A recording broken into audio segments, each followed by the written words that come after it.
पिछले भाग में हमने देखा कि कैसे गेहूं की शुरुआत ने मानव सभ्यता की नींव रखी।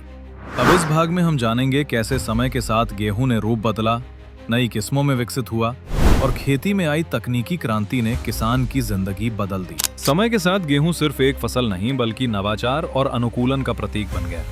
प्राचीन काल में जो जंगली गेहूं था वो अब हजारों किस्मों में बदल चुका है। भारत में शुरू में दो मुख्य किस्में उगाई जाती थीं, ट्रिटिकम एस्थेवम और ट्रिटिकम ड्योरम।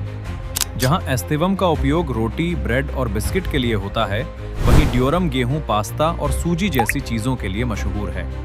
खेती की तकनीकें भी समय के साथ बदली।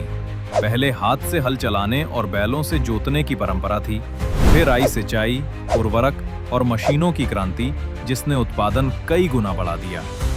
1960 के दशक में भारत ने हरित क्रांति का दौर देखा।